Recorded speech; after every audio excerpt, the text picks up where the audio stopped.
Uai, 5 minutos restantes da reunião, o que está acontecendo aí, Lilian? A reunião está marcada com tempo? Você viu aí, Lilian? Eu vi aqui em cima, mas da outra reunião, a última reunião que nós tivemos, também estava assim. Ah, e tá. a reunião também que eu tive da pastoral também, ela fica assim, marcando ali em cima. Mas ela segue. Segue normal. Ah, beleza. Esses slides aqui, gente, eu trabalhei em cima de um projeto que chama Projeto Dom Helder Câmara, que é desenvolvido lá no Ceará, mas, na verdade, eu não vou explorar muito o projeto em si, depois eu passo para vocês o link, se vocês quiserem conhecer. Eu pedi a Lilian para enviar para vocês um link aí de um manual de metodologias participativas para o desenvolvimento comunitário, que foi produzido pela Prefeitura de São Paulo. Deixa eu ver quando que foi isso aqui. Junto com a USP, qual que era o governo na época, hein? E foi uma questão, inclusive, feita com o governo do Canadá, se não me engano. Então, é uma cartilhazinha boa, não tem aqui o ano. Agência Internacional do Desenvolvimento Canadense, que são essas instituições que trabalham no Brasil, né? Eu não sei se foi na época.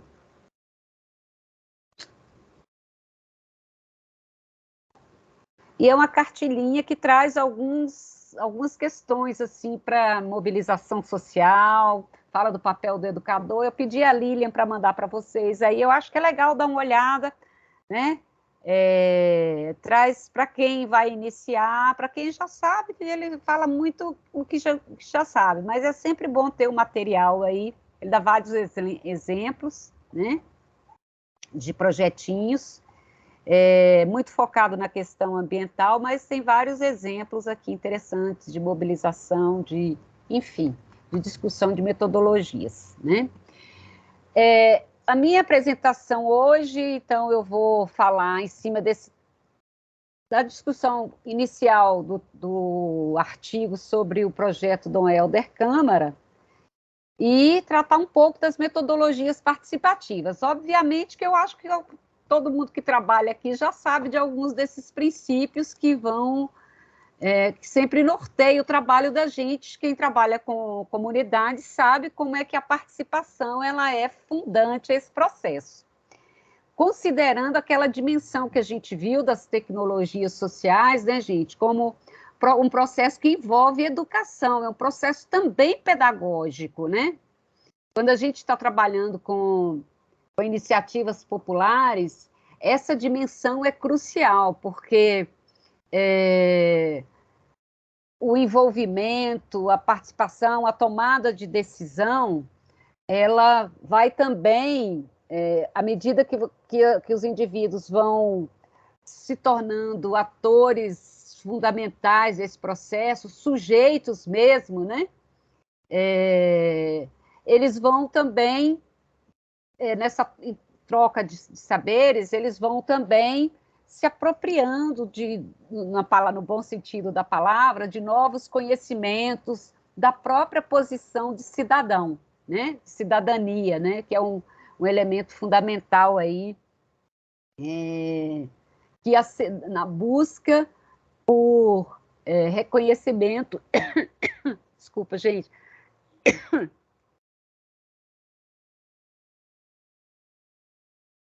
Do reconhecimento dos direitos que esses grupos em condição de vulnerabilidade enfrentam, né? A questão da cidadania aí. Então, o processo de participação envolve isso. Eu já comecei a falar na outra aula, mas aqui eu vou voltar, porque há uma discussão muito...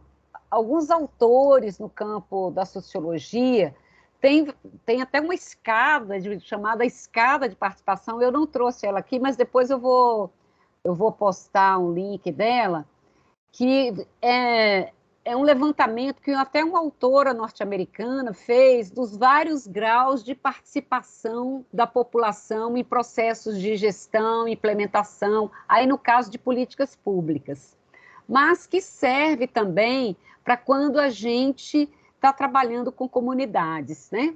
Porque você tem níveis diferenciados de participação. Você tem participação que é simplesmente, às vezes, aquela participação mais básica, que nem pode ser considerada participação, que a população beneficiária ou usuária do serviço ou copartícipe, ela é chamada quase sempre, às vezes, para referendar um trabalho técnico, né?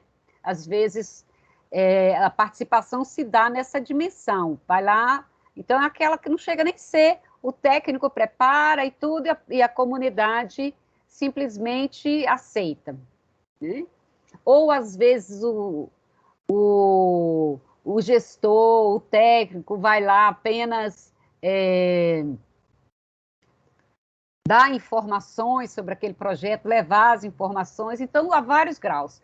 Quanto mais os indivíduos são envolvidos nas diferentes etapas do processo de desenvolvimento daquela tecnologia, do desenvolvimento do grupo solidário, de um grupo, ou de uma geração de renda, ou, no caso, aí, como a Regina trabalha com esses grupos, mas quanto mais ela está envolvida em todas as etapas, desde o diagnóstico até a implementação, mais você tem um leque desse processo pedagógico e de um exercício da formação cidadã e da democracia, né? E da assertividade, da afirmação desses sujeitos como sujeitos também do seu destino, sujeitos que são capazes de participar, tomar decisões, né? Então, isso é importante destacar. Então, a gente vai caminhando de uma escada de níveis básicos a níveis intermediários e níveis mais amplos, e aí, no outro curso, tinha até uma menina que foi minha colega, minha amiga, ela estava num curso, eu nem sabia, depois que ela abriu a câmera, que eu a reconheci, que tinha muitos anos que eu não... Ela falou uma coisa assim, Antônia, muitas vezes o pessoal da universidade fica falando dessa perspectiva da gente incluir as pessoas em todas as etapas. Qual que é o perigo disso cair para um basismo, que ela chama basismo, né? Que é uma leitura de você achar que só é pertinente, que o trabalho do técnico ele é um trabalho secundário nessa relação, e que a comunidade, no democratismo, ela usou até uma expressão, o democratismo, como se a todo e qualquer momento só valesse o papel da comunidade. Aí eu disse, olha, a comunidade, ela tem que ser, usar um termo aí, ela tem que ser sempre empoderada, porque, afinal de contas, ela tem que desenvolver a sua autonomia, a sua capacidade de tomar decisão e de aprender, né? Mas isso não significa que o trabalho do técnico e de quem está ali assessorando, que ele deva ser menos ou deva ser secundarizado, quase como se o trabalho, o conhecimento, é como se você valorasse. Você faz o contrário. A universidade, muitas vezes, valoriza só o conhecimento acadêmico, e você vai para o outro extremo. Não, a perspectiva é um intercâmbio, é uma troca intercultural de saberes, né? O técnico, ele tem o seu conhecimento, ele tem ali o seu papel, então a perspectiva é de que esse conhecimento, que ele funcione como mediador, mas que ele traga o seu conhecimento, ele não é simplesmente um indivíduo que vai simplesmente ser um secretário sistematizar, não. Ele tem um papel fundante, Muitas vezes, inclusive, muitas vezes não, na maior parte das vezes, é ele que contribui para sistematizar o próprio conhecimento da comunidade, que é, às vezes, disperso, fragmentado, né? Então, você tem o conhecimento da comunidade que precisa ser sistematizado, articulado, o técnico está ali funcionando, atuando como facilitador para a comunidade também desenvolver essa capacidade de articular os seus conhecimentos e dar um caráter mais sistemático. Eu tenho como exemplo uma perspectiva, por exemplo, que é muito importante no campo acadêmico, e que não precisa ser uma linguagem muito erudita, como é no mundo acadêmico, mas é uma coisa importante que a gente aprende na universidade é sistematizar o conhecimento. As decisões que são tomadas, elas têm que ser registradas, elas têm que ser escritas, né? Não é porque a gente está trabalhando com comunidade que a gente vai na perspectiva de que é o conhecimento da oralidade, da transmissão oral, que eu não tenho que registrar, que eu não tenho, não. Esse é um processo educativo também, né? De que a comunidade desenvolva também essa percepção de que o conhecimento ele tem que ser sistematizado, tanto para que eu acompanhe os processos em desenvolvimento, vá monitorando, vá fazendo ajustes. Oi, Regina. Quanto também na perspectiva de que eu preciso construir memória, recuperar o processo, como é que a gente chegou até ali, não é? Então, um ponto importante nesse processo. Então, o trabalho desenvolvido implica sempre o desenvolvimento ativo, em todas as fases dos projetos e ações. Às vezes a gente tem um projeto que tem um conjunto de ações, variadas ações, geralmente os projetos envolvem um leque de ações, né? Então é preciso tanto definir objetivos, pensar nas ações, como elas vão ser organizadas, tudo isso tem que ser sistematizado e escrito, né? E registrado. Não pode simplesmente ser as nossas decisões e aí a gente vai tocando, porque isso te ajuda na organização do trabalho, né?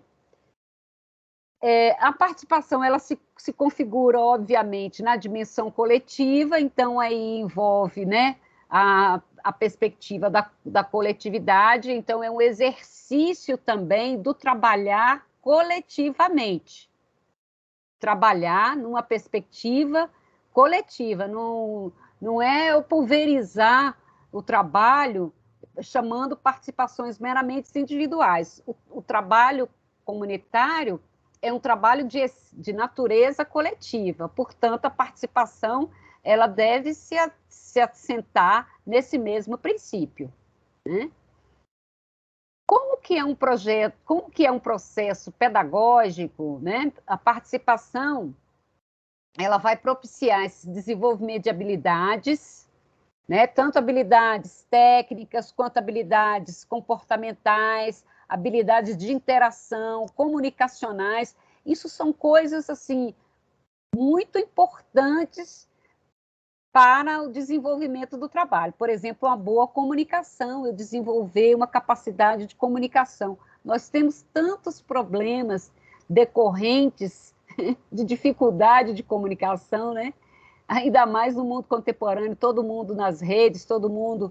Então, é preciso desenvolver essas habilidades de negociação, de lidar com os conflitos, que quem trabalha com grupos, até na nossa família, né, gente? Nós temos conflitos, então trabalhar com conflitos, essas habilidades, e também as habilidades técnicas para o exercício da atividade, se for um grupo de geração de renda, se for um grupo de qualificação, se for oficinas de treinamento, né?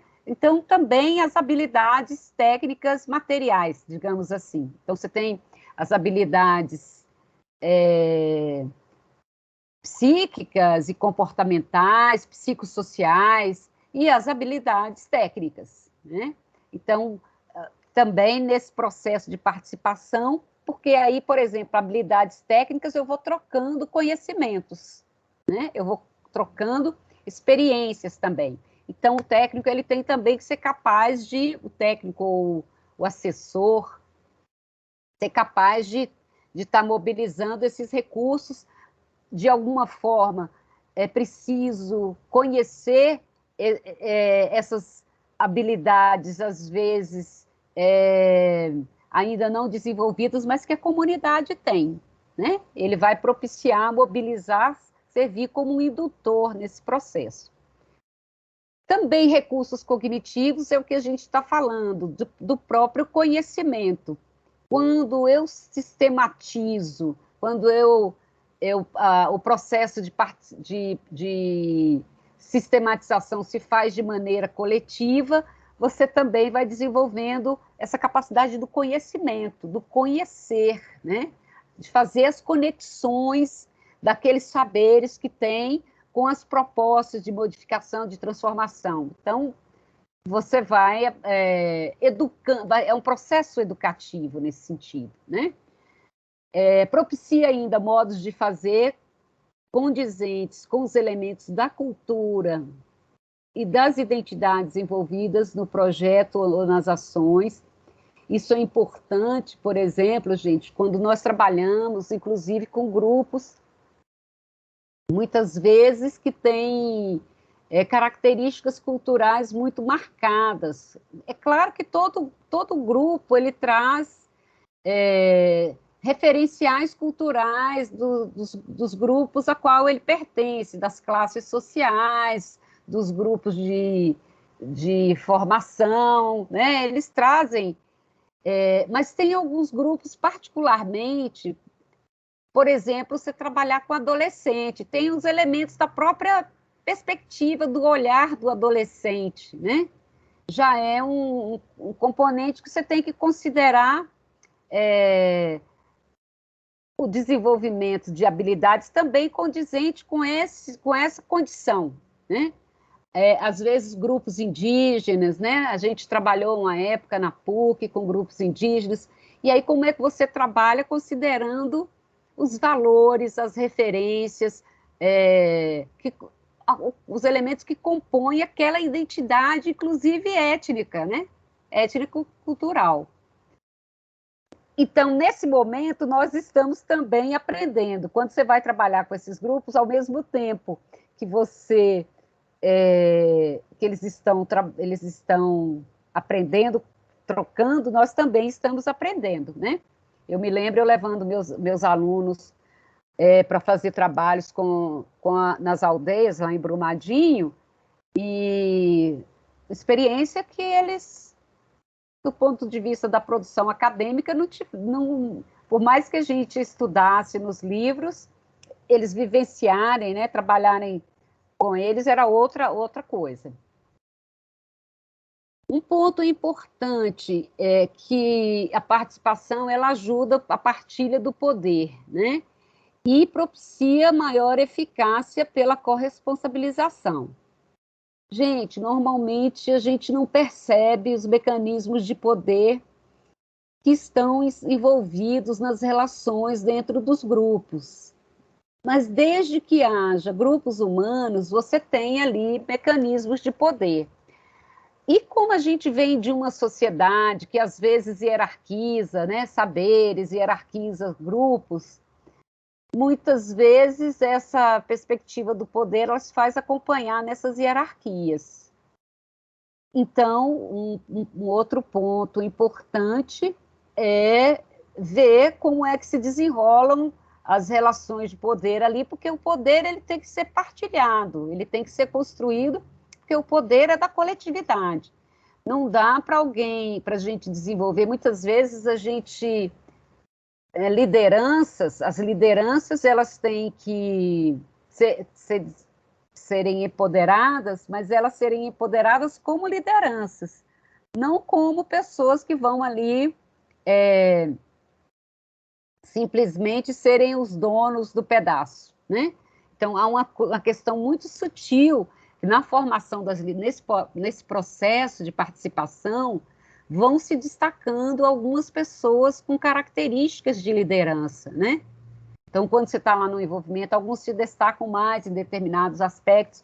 É importante ter lideranças, né?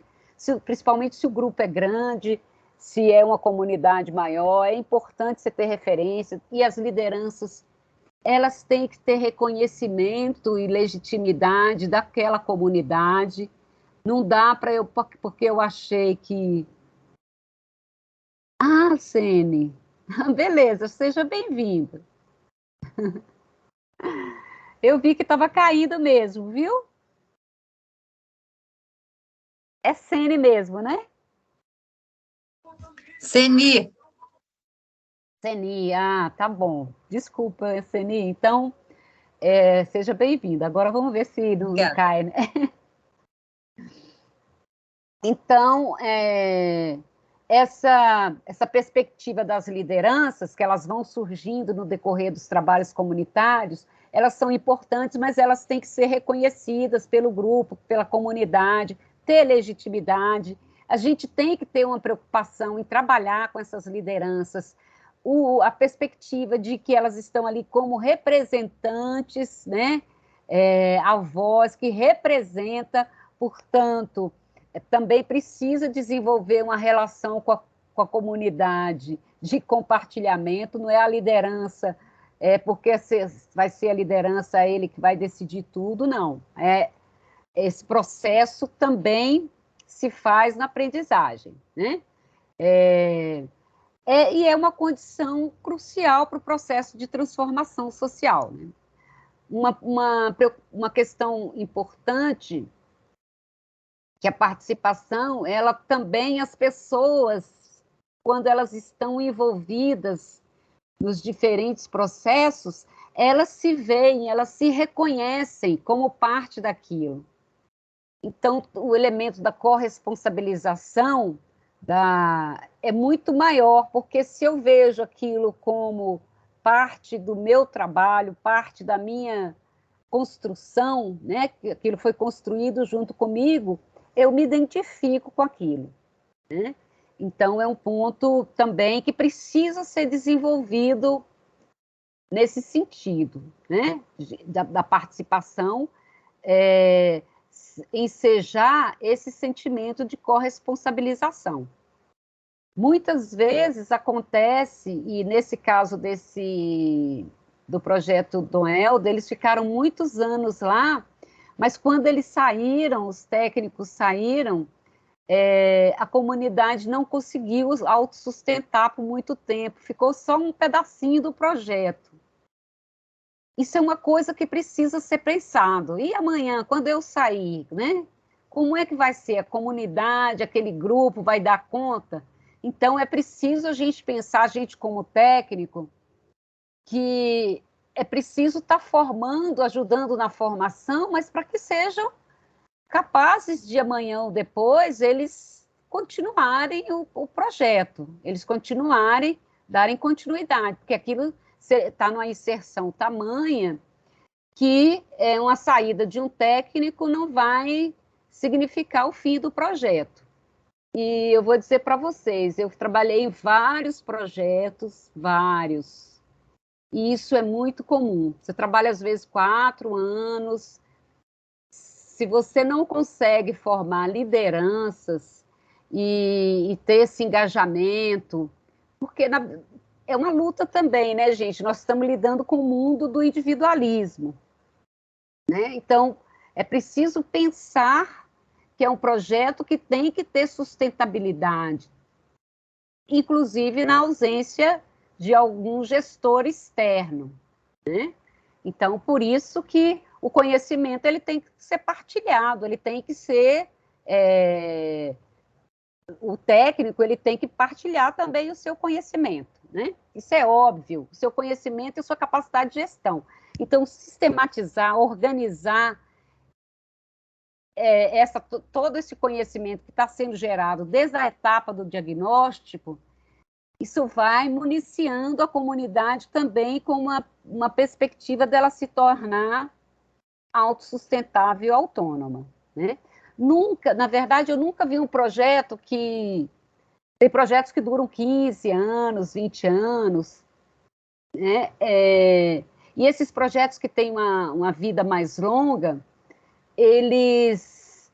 Sempre você precisa de algum suporte, porque trabalhar com, por exemplo, a questão de emprego, de geração de renda, sempre eles vão estar precisando de recursos, mas aí a gente, por exemplo, a gente trabalha qualificando para participar de editais, para fazer redes de intercâmbio com outros grupos, com suporte, com apoio de grupos internacionais. Então, também tem que pensar no trabalho nessa perspectiva da sustentabilidade, porque às vezes a gente tem um projeto muito bom, mas ele chega uma hora que ele emperra, né, por causa dessa perspectiva.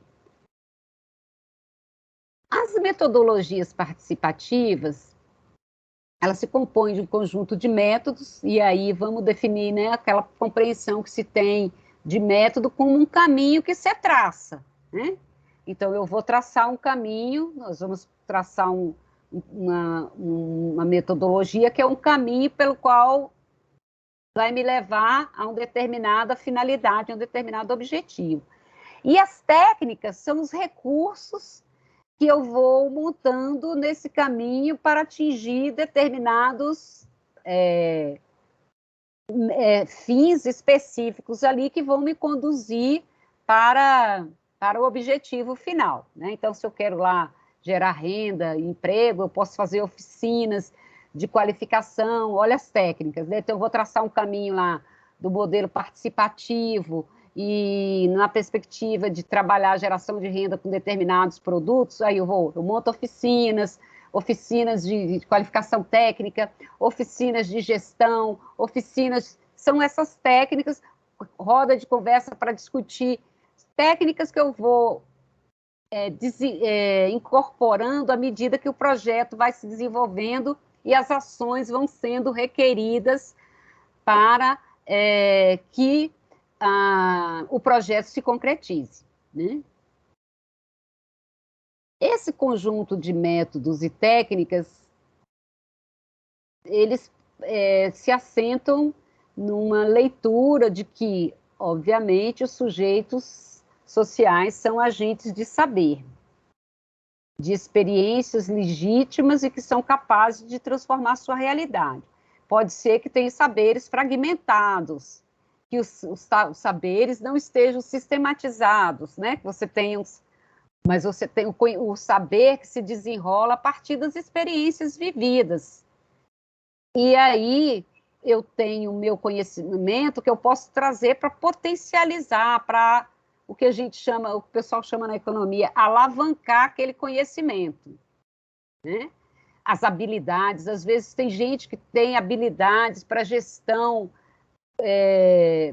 dos recursos humanos, tem gente, então isso aí vai aflorando, a gente precisa compreender que são agentes ali, né? Mesmo aparentemente, então quando eu vou dar um curso de qualificação, né, para uma determinada, eu tenho um grupo de geração de renda, e aí eu vou ter que qualificar aquele grupo com uma especialidade em um determinado tipo de produção, que muitas vezes ele ainda não domina, mas ele tem outros saberes que eu vou desenvolvendo e vai incorporando nesse processo, né? Eu lembro quando a gente estava trabalhando com o grupo de moda para meninas, né? Que foi o grupo também que não foi muito adiante por N questões, mas era interessante porque a gente tinha um conhecimento delas, por exemplo, que era o próprio tipo de roupa que elas curtiam, né? Que é um conhecimento da experiência, da vivência delas. E que aí a gente tinha que traduzir, a perspectiva era formá-las em corte, costura e moda, e pensar em termos de moda, né? Não era só era o planejamento mesmo, planejamento de coleções, de coisas assim, né? Tinha até um cara lá que era estilista, mas ele vem com seu conhecimento e ele vai trabalhar, adianta ele trazer o conhecimento dele e estabelecer uma moda que não é condizente com aqueles valores, com aquelas referências, com aqueles saberes. Então, esse é um exercício também que a gente tem que fazer, né? Eles têm partido do pressuposto e tem experiências que são legítimas, que eu tenho muitas vezes que fazer aflorar algumas desses saberes, sistematizando e organizando ele.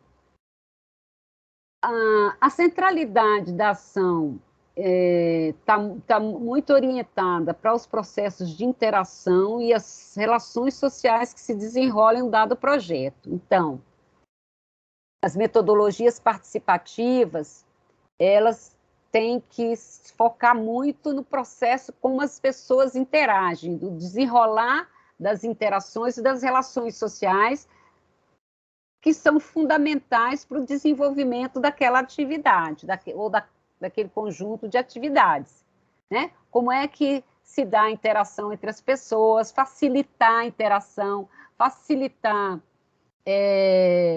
a expressão das pessoas, né? O desenvolvimento das suas características que vão contribuir para aquele trabalho.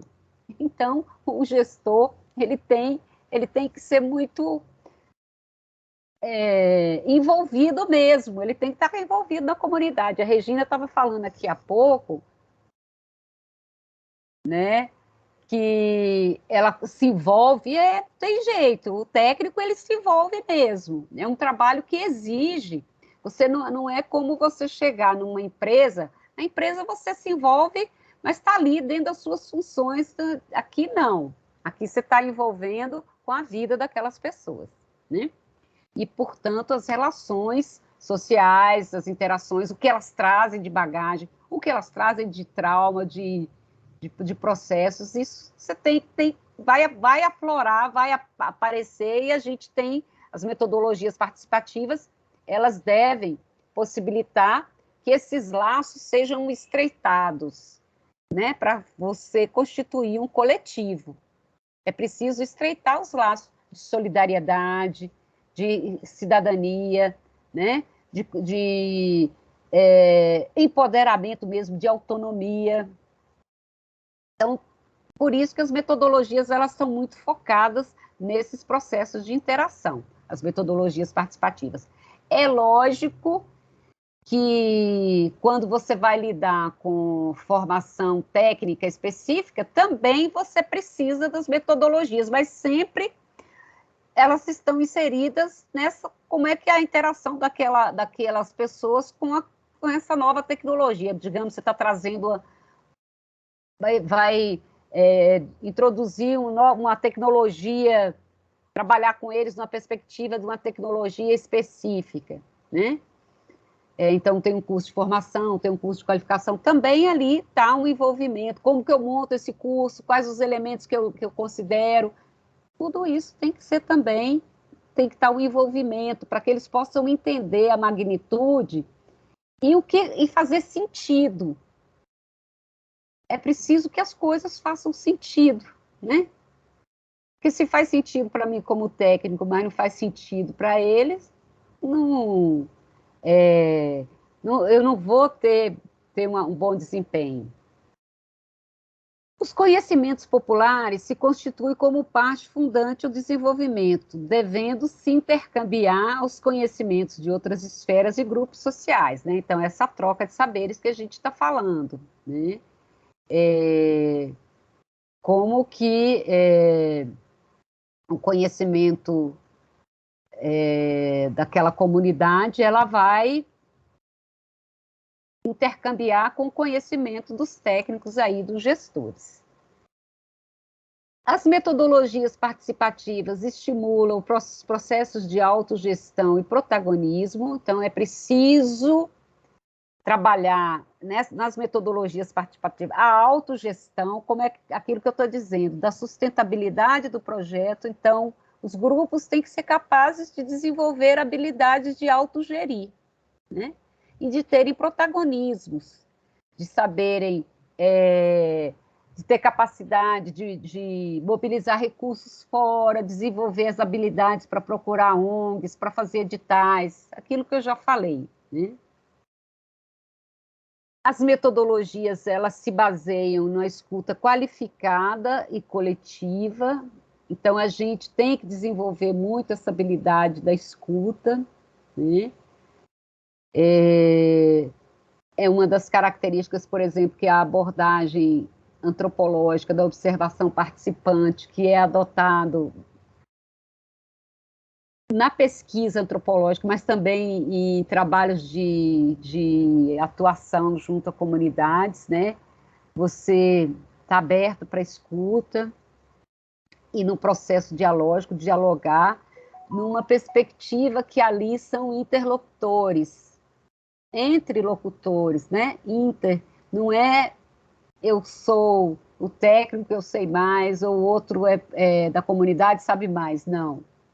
Ah, porque ele é da comunidade, ele sabe, ele tem o conhecimento dele, eu tenho. Então, eu tenho que lidar com o processo dialógico, envolve uma relação interlocutores. Então, entre locutores, estão em condição de intercambiar conhecimentos, de trocar conhecimentos de ordens diferentes, mas ainda assim intercambiam conhecimentos. E aquilo que a gente já falou, que resulta e se sustenta em um processo de educação formal e informal, né? Formal, porque você tem ali, você tem o desenvolvimento, cursos de qualificação mesmo, a educação formal em si, né? Que, aliás, é importante. Muitas vezes você pega comunidades com baixo nível de escolaridade, é importante você fazer uma atuação nesse sentido, estabelecer conexões com a escola, né?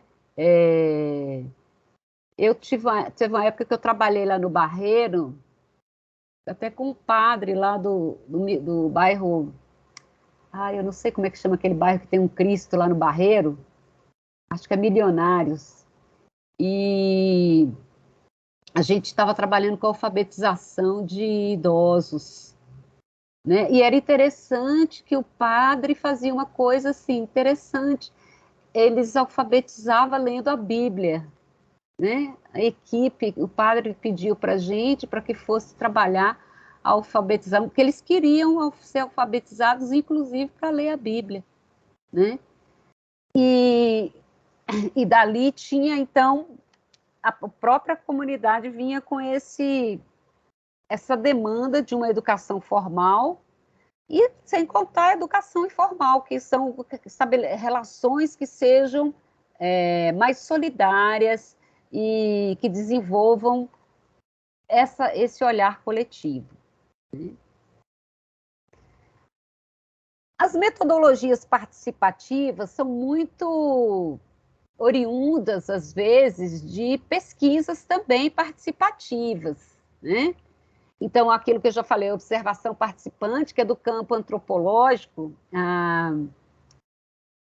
os antropólogos, quando eles vão trabalhar nas comunidades, eles, ao mesmo tempo que os antropólogos tradicionais, eles, inclusive, vivenciam as experiências cotidianas, porque ali você tem uma observação que há determinados elementos que não são verbalizados pela comunidade, mas se tem uma discussão que você vai observando, que você vai capturando na convivência. Então, aquela escuta qualificada, ela também se faz junto, a observação participante, ela envolve observar, acompanhar processos que, às vezes, aparentemente, não tem nada a ver com o seu trabalho em si, mas que marcam as experiências dessas pessoas. Então, estão lá presentes no trabalho, vão aparecer, né? E a escuta qualificada. Então, eu sou um participante e sou um observador ao mesmo tempo, né? Os antropólogos, eles vão, na pesquisa antropológica, eles desenvolvem muito essa coisa da observação, observador, e participa da vida, eles vivenciam ali com as comunidades, aquelas experiências. Então, eles vão capturando aspectos que, às vezes, as entrevistas só complementam, me ajudam a esclarecer determinados valores, determinados questões tabus para a comunidade, questões que às vezes não são verbalizadas, né?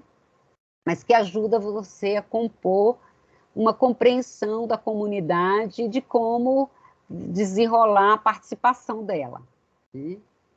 Por exemplo, nesse trabalho que eles falam assim, tinha lá uma questão das mulheres, né? As primeiras reuniões que os técnicos da... Qual que era, gente? Era Emater? As primeiras reuniões, como eles iam tratar de agricultura familiar e de agricultura agropecuária familiar, agricultura e pecuária de cabra. Vinham eram os homens, e as mulheres ficavam assim meio só ouvindo, só os homens que falavam. Com o tempo, eles começaram a ver que as mulheres tinham conhecimento, elas também participavam, mas pelo processo da questão do poder masculinista, né, elas acabavam ficando um pouco tímidas e tudo. Aí a equipe começou a mobilizar as mulheres e descobriram o tanto de coisas que elas faziam. Então, mesmo que não diretamente, às vezes, em alguma atividade que os homens faziam, mas elas estavam elas trabalhavam, elas cuidavam da casa, elas faziam um monte de coisa. Então, as mulheres foram sendo inseridas no projeto. E depois, uma parte que se sustentou do projeto, inclusive, foi em decorrência desse trabalho, né?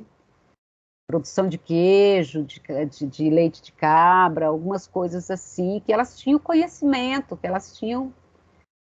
e tinha uma coisa que a observação participante leva, assim, os adolescentes, por exemplo, na área rural, eles não queriam serem agricultores, porque você tem uma cidade chamando, né, com os atrativos. Então, eles não queriam ser agricultores, porque a agricultura, eles descobriram com uma coisa, por quê? Porque a agricultura tinha uma coisa pejorativa para jovem, né? Se eles iam procurar namorar na cidade, tinha um negócio meio pejorativo. Aí eles foram fazendo um trabalho de valorização da agricultura. Como é que a cidade comia se não tivesse o agricultor, né? Então, o jovem ali tinha uma vida promissora. Era interessante, os jovens não queriam, porque tem um atrativo da cidade, preferível trabalhar, às vezes, um subemprego na cidade do que trabalhar com agricultura familiar. E aí eles detectaram que havia um certo... porque os meninos se sentiam estigmatizados. É o povo da roça. A gente da roça se sentia estigmatizado pelas meninas na cidade, pelas pessoas na cidade. Eles vão fazer um trabalho de lidar com essa questão de valorização desse processo, né? Olha só, uma educação informal aí fundamental de romper com estigmas, né? E tem a pesquisação, que ao mesmo tempo que o técnico ele está trabalhando ele também pode estar fazendo pesquisa, porque o diagnóstico, por exemplo, envolve um certo pesquisar, né? Ou às vezes até próprias estratégias para desenvolver uma ação envolve a pesquisa. A pesquisação, o sujeito, ao mesmo tempo que ele está sendo pesquisador, ele também está agindo, ele está sendo um agente. O antropólogo, ele costuma só prestar assessoria, né, na área cultural e tudo, mas o técnico que está no campo da pesquisação, ele não, ele está ali também agindo, materialmente falando, não só com assessoria, né? Um ponto importante para quebrar a estrutura verticalizada de poder, aquela estrutura um manda e os outros obedecem, é importante criar relações horizontais, né? É claro que quando você pega um empreendimento, você vai ter as tarefas para cada grupo de pessoas. Tem até uma metodologia que chama matriz de responsabilidade, que vai estabelecer lá as responsabilidades, quais os indivíduos que vão ficar por responsáveis. Eles não precisam ficar fazendo só uma parte do projeto, do trabalho, mas eu preciso ter referenciais de indivíduos que sejam responsáveis por por determinada coordenação de determinada tarefa, para que a coisa possa andar, inclusive na ausência de um técnico, né? Outro elemento das metodologias que elas devem possibilitar a reflexão das vivências no cotidiano. Então, veja bem, esse caso aí dos meninos, dos jovens que não queriam ser agricultores porque eles eram estigmatizados na cidade, como os meninos da roça, né, que ninguém... Você vai trabalhando isso dentro das vivências, que produz a reflexão o próprio sentimento de pertencimento, né? De se reconhecer como parte importante. Então, tem uma dimensão aí da mudança, né? O empoderamento não é o empoderamento do próprio sujeito, como ele se vê, a sua identidade. Então, isso tem a ver com mudanças, reflexão das vivências do cotidiano. Por exemplo, no caso lá, quando eles estavam trabalhando com as mulheres, você tem passa a ter uma mudança na própria percepção do que é o papel da mulher. Não é só aquele papel de subalternidade, né? É um papel de companheirismo, um papel, então não é só de subalternidade, não é um papel de subalternidade como tradicionalmente se colocava. Então, tem modificações nessas vivências, nessas experiências, né? A metodologia participativa envolve a mediação, então o técnico, o responsável, ele tem que ser um mediador para estar mediando essas relações, né? E também como facilitadores, né? Mediar, inclusive, quando tiver conflitos, né? Mediar não quer dizer você assumir a responsabilidade, é você ser o mediador mesmo, ser aquele que vai atuar ali, buscando caminhos que sejam comuns aos indivíduos ali, e você vai atuar nessa mediação. E a adoção de técnicas que sejam, que você se transforme no facilitador, né? Então, eu sou um facilitador. A gente costuma assumir, às vezes, muito papel professoral, né? Mas aqui tem uma outra perspectiva, um professor facilitador, não é o professor que tem o conhecimento, né? Então, são coisas que eu imagino que vocês já devem fazer, né? Há várias técnicas, né? Uma coisa importante, gente, todo o trabalho, eu preciso fazer um diagnóstico da situação daquelas pessoas que estão envolvidas ou que vão estar envolvidas naquele trabalho, né? O diagnóstico é uma etapa preliminar. Eu vou falar um pouco mais dele mais à frente, eu vou só listar aqui algumas técnicas que envolvem metodologias participativas, né? Você pode, então, ter o diagnóstico participativo, tem inclusive o diagnóstico rápido participativo, o diagnóstico rural participativo, que é para comunidades rurais, e tem um diagnóstico rápido participativo, tem um diagnóstico que não é tão rápido. Tem as entrevistas, que é importante, às vezes você vai fazer entrevistas para aprofundar um pouco mais o conhecimento, né? Grupos focais, você faz grupos que tenham semelhanças e vai propondo temas para o debate, para a discussão, e ali você vai puxando os conhecimentos e vai anotando, né? Também você pode fazer questionários e tudo, né? Inclusive, quando você estiver monitorando o desempenho, o desenvolvimento do trabalho, você pode também fazer questionários curtinhos para as pessoas responderem. Essas formas, elas são formas mais limitadas de participação. Elas devem ser complementares. Não deve, quando você quer, de fato, uma participação de qualidade, que a gente chama lá participação democrática, entrevistas, grupos focais, eles são complementares, né?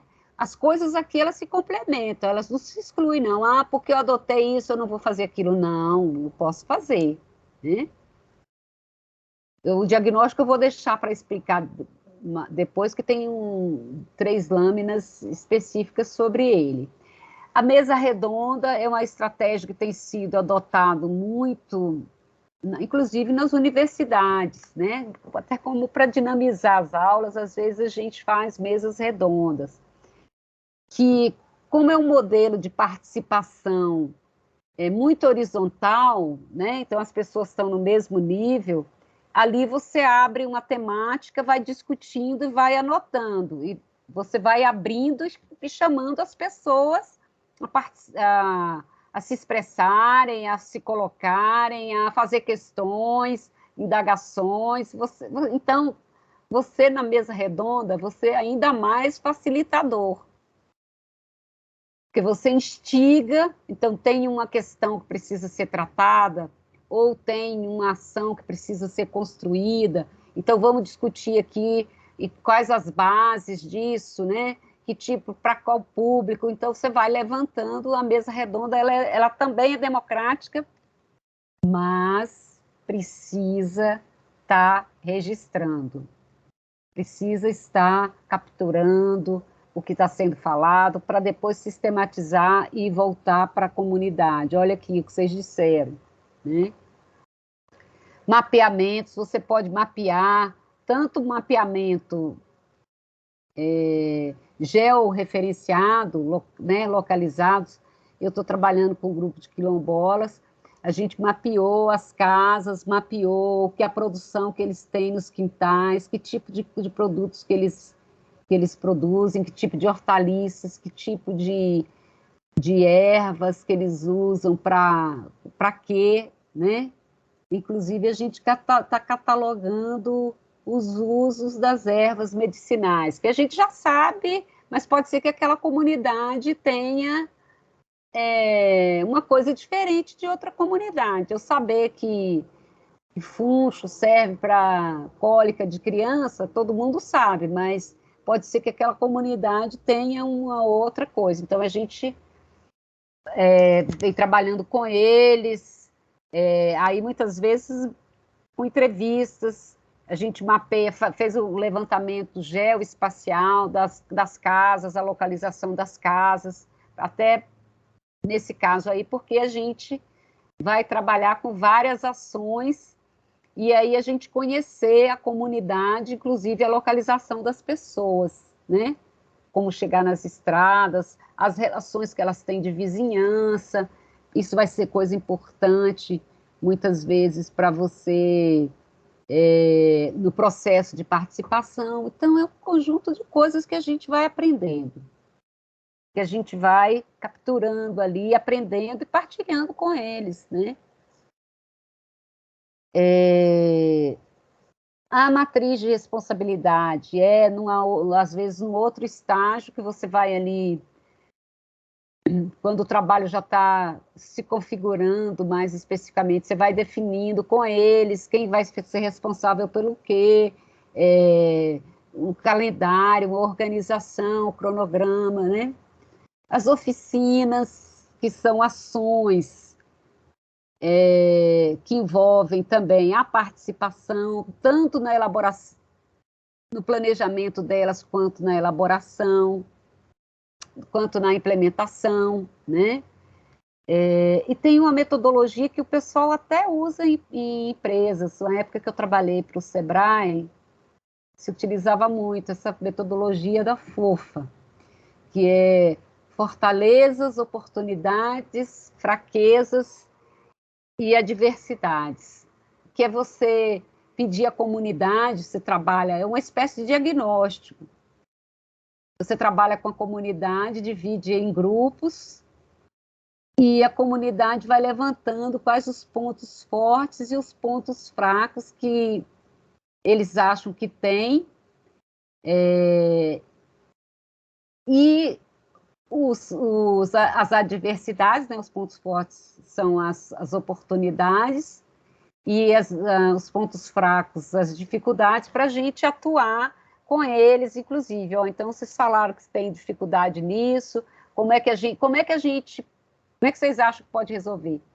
Então, essa metodologia, ela tem todo um percurso que você divide em grupos, a primeira etapa você discute isso, depois a segunda etapa, depois você abre para discussão de todos, alguém fica lá na frente anotando, né? Aquilo que veio dos grupos, o grupo vai falar, vai explicar. Então, você faz um diagnóstico também por essa fofa, né?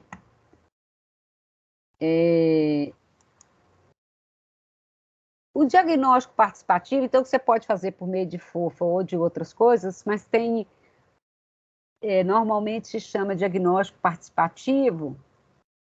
Você pode usar essa ferramenta aí de fortalezas e fraquezas, ou pode usar uma ferramenta das pessoas levantarem as demandas, né? Levantarem o que elas acham que é importante. Vai variar aí, dependendo de como você quiser aplicar. O diagnóstico participativo é o primeiro processo que deve ter quando eu estou trabalhando, conhecer e sistematizar. E a própria comunidade, ela conhece, mas quando ela vê o resultado sistematizado, aí ela até assusta. Nossa, olha, a gente não sabia que tinha esse conhecimento, né? Então, é parte importante para o planejamento, envolve a participação da comunidade ou do grupo, busca identificar os problemas e as prioridades de ação. Então, é importante, você levantou os problemas, diagnosticou aqueles problemas, quais as propostas de solução e elencar as prioridades, porque às vezes são muitos problemas, eu tenho que elencar, colocar numa ordem de prioridade. Primeiro, nós vamos trabalhar com essa perspectiva. Segundo, né, não precisa ser necessariamente assim, segundo, primeiro ou termino, pode ser que simultaneamente eu esteja trabalhando, mas eu preciso elencar que as prioridades, elas envolvem hierarquias, né? O que é mais urgente, o que é mais premente, né? Então, eu estou trabalhando com a comunidade que tem, por exemplo, desnutrição. É urgente que a gente pense ações, primeira coisa, antes de discutir até a questão das mulheres, a primeira coisa é discutir como é que a gente vai fazer para buscar parcerias com o posto de saúde, com a coisa lá, para resolver esse problema da desnutrição das crianças. Né? Distribui as pessoas em grupo a partir dessas questões levantadas, e aí elas vão levantando os problemas mais importantes, e depois discute-se as soluções potenciais, elencando as prioridades. Já falei isso. Acho que eu repeti a mesma coisa. Qual que é o propósito? Eu peguei essa definição aí de uma organização que chama CAPTA, né? O propósito de um diagnóstico é que a comunidade e a equipe técnica conheçam e reflitam sobre a realidade de um lugar ou uma situação que demanda uma transformação. Neste momento do diagnóstico, são identificadas as questões relevantes para as pessoas. Né? Aí, como eles trabalham com projetos socioambientais, eles dão muita importância também a esses aspectos socioambientais. Na verdade, o trabalho com a comunidade, ele não pode desconsiderar algumas questões socioambientais, questão de sustentabilidade, como eu vou usar um determinado tipo de produto, de coisa que vai devastar, que vai destruir, por exemplo, as nascentes. Então, eu tenho que ter cuidado. Ou que vai produzir muito lixo, como é que é o descarte do lixo, né? Então, isso são questões importantes, que o trabalho com comunidade tem que ser um trabalho também socialmente responsável, né? Uma educação nesse sentido também socioambiental, né?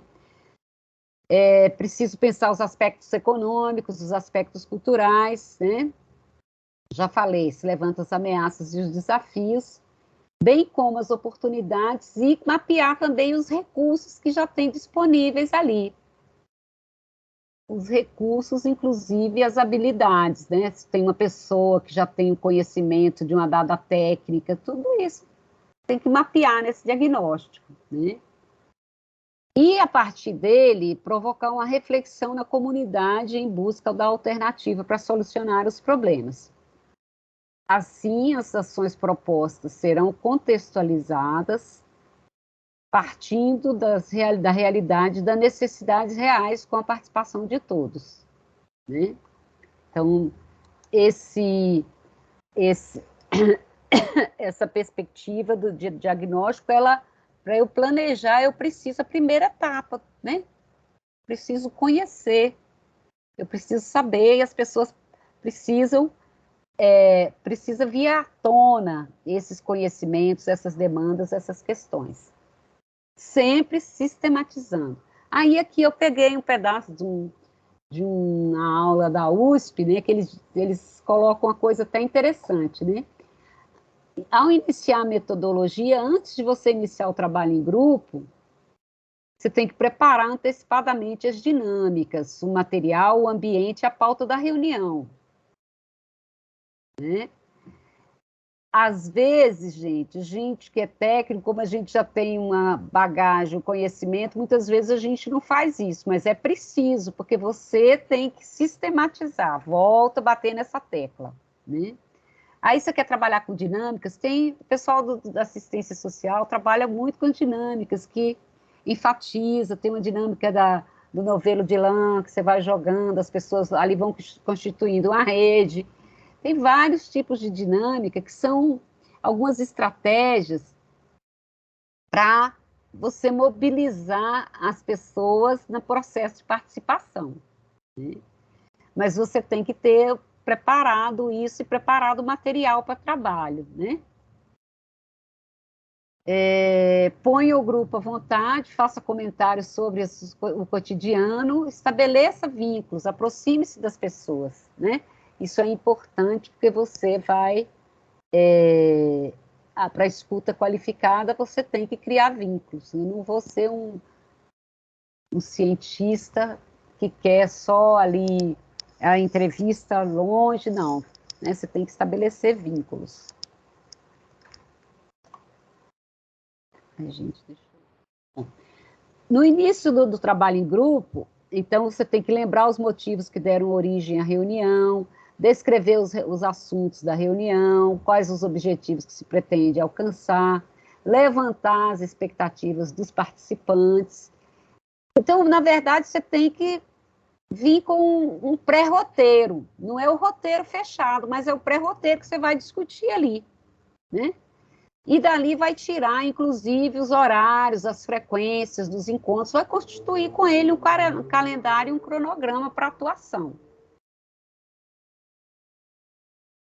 É importante contextualizar, né, quem são os sujeitos, o perfil, a Regina estava aqui falando, né, a questão do perfil das crianças que ela trabalha, que ela sabe, ao perfil da família, em qual realidade que estão inseridos, né? De onde partimos? Quais as ferramentas que se adequam a esse contexto? Qual linguagem devemos utilizar? São questões que a gente tem que levar. Essa questão da linguagem, ela é muito importante, né?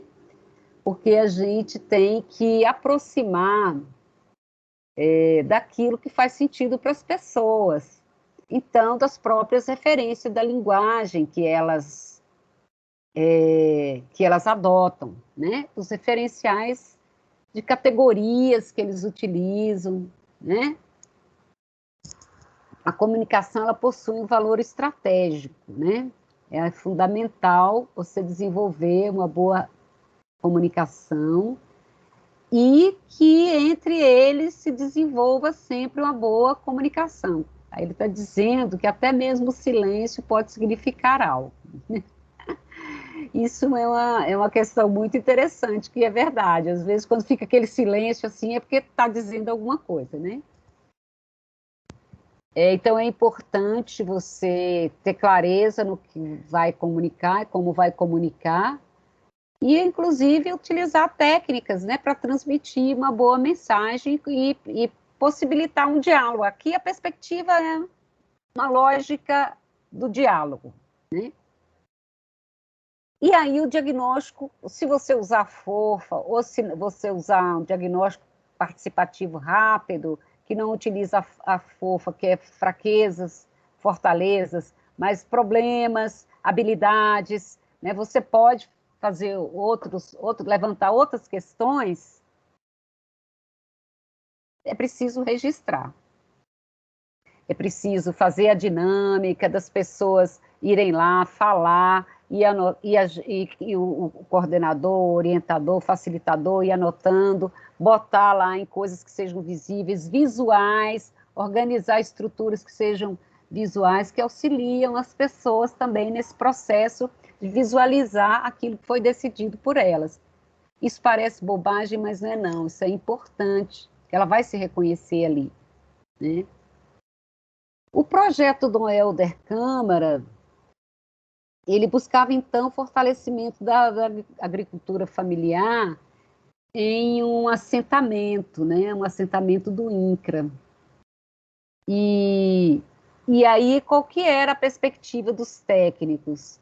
Fortalecer as práticas organizacionais, de organização daquela comunidade, né? Como é a luta pela questão da terra, pela questão da produção, né? Autônomas e solidárias. Então, tinha uma perspectiva aí, óbvio, no assentamento do INCRA, né, sempre essa perspectiva de produção solidária, coletiva e solidária. Todos os assentamentos do INCRA, a gente trabalhou. Eu fui recentemente trabalhar no assentamento Pátria Livre, aqui em Brumadinho, com a professora. Fui lá, a professora Sandra, que tem um trabalho lá, professora da PUC, e eles, inclusive, fazem entregas de cestas de produtos orgânicos. Ela conseguiu fazer uma rede de pessoas que compram, quinzenalmente a gente compra, eu compro também, a gente compra a cesta que o pessoal do assentamento produz. Então, varia muito as verduras, as hortaliças que vêm. Muitas vezes eles fazem parceria com sitiantes, por exemplo, está faltando um produto, eles pegam um produto do sitiante, que também trabalha com orgânico, e põe na cesta, né? Então, vai estabelecendo essas parcerias também, né? E aqui no caso do Dom Helder, então, promovia a promoção e apoio de ações de inclusão que fortalecesse a cidadania, então, concomitante ao desenvolvimento das práticas organizacionais, da coisa material lá, de produção de agricultura familiar, produção de leite, de queijo. Eles depois processar frutos, eles produziam frutos e depois faziam também, criar uma fabriquetazinha de produção de polpas de fruta, né? Eles foram encadeando, como era um projeto também de geração de renda, eles foram encadeando as atividades produtivas, né? Esse projeto, eles visavam muito o protagonismo, inclusive de jovens e mulheres, naquela perspectiva que eu falei para vocês, de que os jovens não queriam ser agricultores porque viam com maus olhos. E das mulheres que muitas vezes estavam num lugar de subalternidade e aí passam a ser também empoderadas e elas passam a fazer parte dos grupos e com muita capacidade técnica e habilidade. Ele se desenvolveu com essas diretrizes que eles estabeleceram. Planejamento participativo, então participavam, ações de formação cidadã, aquilo que a gente está dizendo, não era só discutir a questão da produção agrícola, envolvia discutir formação cidadã. O que eu vou plantar, como que eu vou plantar, como que eu vou vender, como que vai ser essa rede, envolvia, olha só, no próprio processo de produção material, já envolvia a formação cidadã, né? A questão da segurança alimentar, né? A questão da importância da agricultura para a própria cidade. Então, a autoestima, um conjunto de coisas, de oficinas que eles desenvolviam, concomitante às ações de plantio, de desenvolvimento de sementes, concomitante. Né? Eles faziam reuniões, não sei se eram semanais, né? Em que as pessoas elas participavam dessas várias oficinas. Também eles estabeleceram sistemas de rede, que era intercâmbio e trocas de saberes com outras experiências, com outros grupos, que aí potencializa também a venda, a comercialização dos produtos, as trocas de saberes, né? E eles avaliavam, monitoravam e avaliavam coletivamente. O grupo participava, essa oficina, essa ação está dando certo, em que está dando certo, no que não está dando, e registrava tudo, né? E era muito baseada na pedagogia inclusiva freiriana, e Paulo Freire era uma referência, né, com estratégias de educação popular. Esse projeto durou bastante tempo, só que como os recursos do Ministério foram escasseando, eles não conseguiram ampliar assim como eles queriam. E aí, o que os técnicos que escreveram esse artigo falam, que a agricultura, a produção de hortaliças e a produção, eu acho que a produção de polpas de fruta, eles continuaram. Diminuiu um pouco o processo de produção quando os técnicos saíram, mas eles continuaram ainda incipiente, né? Porque para um grupo se formar, assim, ter solidez, precisa levar muito tempo. Eles ficaram lá, acho que uns 4 anos, 5, né? Mas como envolvia muita gente em uma comunidade rural, às vezes precisa um tempo maior de maturação, né? Enfim, esse é o ponto que eu me propus a tocar hoje, né? Quero trazer um pouco essas questões para vocês e na próxima reunião eu traria uma pessoa para falar, eu estou tentando contactar com ela sobre as experiências com o pessoal que foi atingido por barragem, de projetos de geração de renda com o pessoal que foi atingido por barragens. Mas ainda eu estou para confirmar, né? Que aí a gente veria uma experiência não do órgão público, mas de uma consultoria, né? É uma empresa de consultoria que até o Ministério Público que bancou essa coisa, porque a Vale, você sabe, a Vale não queria que consultorias independentes fizessem esse trabalho, ela mesma queria fazer lá com a tal Fundação Renova, né? Então, a perspectiva é essa, gente. Enfim, era isso que eu tinha para falar aqui hoje para vocês. Alguma questão, alguma pergunta ou alguma colocação?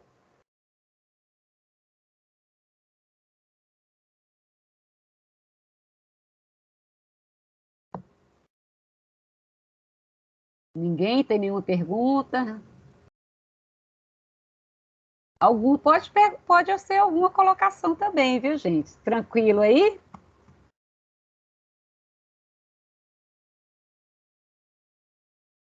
Bom, então, hoje nós vamos ficando por aqui, né? Eu gostaria de agradecer a vocês pela participação, pela presença, viu? Regina, gostei muito da sua experiência, viu? Gostaria de te conhecer pessoalmente, inclusive, para a gente trocar figurinha. Pode abrir seu microfone, tá fechado. A gente vai muito aí na PUC, porque com essa questão da gente estar sempre servindo, né, na igreja, né, porque não é trabalho, né, é um serviço, né, uma doação. Inclusive, deve ter mais ou menos uns 15 dias, a gente teve aí, num sábado, fazendo uma formação também da Rense. Então, assim, para coordenadores, né, de movimentos e pastorais. Então, a gente está sempre por aí. Mas, se Deus quiser, a gente vai mantendo contato e a gente pode se conhecer, sim, pessoalmente. Né? Eu gostaria de conhecer mais, levar a sua experiência, inclusive, eu dou aula na psicologia, até para você falar do como que é a sua experiência. Claro que não são não os pormenores, mas a experiência de lidar com populações infantis em situação de vulnerabilidade, né? Com Porque, certeza. né? Então, depois eu vou te deixar, eu vou passar para meu telefone também, se vocês quiserem, viu, gente? O meu telefone, eu peço a Lilian para passar para você e a gente vai trocando figurinha. Ok, Tá vai ser um bom? prazer. Você está falando aí sobre a questão da pessoa, que você está procurando uma pessoa, né, para falar sobre essa questão de barragens, né? Eu tenho uma sobrinha que trabalha com meio ambiente e ela trabalhou nessa Marco na época, né, do desabamento em Mariana e atualmente ela mora em Itabiras, né? Mas essa questão realmente é uma questão muito interessante, né? Porque a gente sabe que além da questão das pessoas que foram, né, atingidas, tem toda a questão ambiental, né? A vegetação, agricultura. São anos aí que a gente perdeu de produção, de vidas, né? Então, assim, é muito triste isso, né? E você vê que os órgãos não estão nem aí, né? E olha, eu vou te falar, essa coisa de. Tem uma perda aí que não é medível, que é a perda para o meio ambiente, para destruição. Os indígenas que viviam ao longo da margem do Rio Doce, por exemplo, eles perderam toda a capacidade de produção, porque o Rio Doce, que foi o primeiro crime lá, né, da Samar, e depois de Paraupebas também, de Córrego, primeiro Bento Rodrigues, depois Córrego do Feijão, né? Isso aí são coisas que não vão conseguir recuperar assim por décadas. Muitos anos. São muitas décadas, né? O que a gente vê falar é que para se plantar, você precisa de uma. Não, e eu acredito que não é só a ação da natureza, mas precisaria de todo um tratamento, de um investimento na terra, né? Na limpeza das águas. Mas a gente não vê isso acontecendo, né? Exatamente. Por isso que é um crime, não foi um acidente. Foi um crime, né? Por isso que a gente fala que não foi um acidente, que é um crime, porque é um crime contra a vida humana, contra a natureza, contra tudo, né? Então, e ela continua ganhando dinheiro, né? Com certeza. Até porque a gente fica vendo aí, né? Eu viajei no final de semana passada, eu viajei de trem e eu estava comentando justamente essa questão, né? Porque a Vale, ela tipo assim, ela tomou conta até dessa questão, né? Você viaja pelas estradas de Minas, você só vê Vale, Vale, Vale, Vale. Até o trem é da Vale. Tudo é da Vale. A vida da gente está na mão da Vale, minha filha. Nossa, é impressionante. Assim, uma coisa horrorosa é essa questão nossa aqui né, da Serra do Curral, que nem bem já possaram e já praticamente já fizeram um estrago, né? Não, eu vou te contar, viu? Com esse governo que está aí, a coisa vai piorar, porque a mineração é vista por ele como desenvolvimento, né? Ah, com certeza. Quanto mais privatização, melhor, né? Exatamente. Então, a nossa luta é em todas as frentes, né?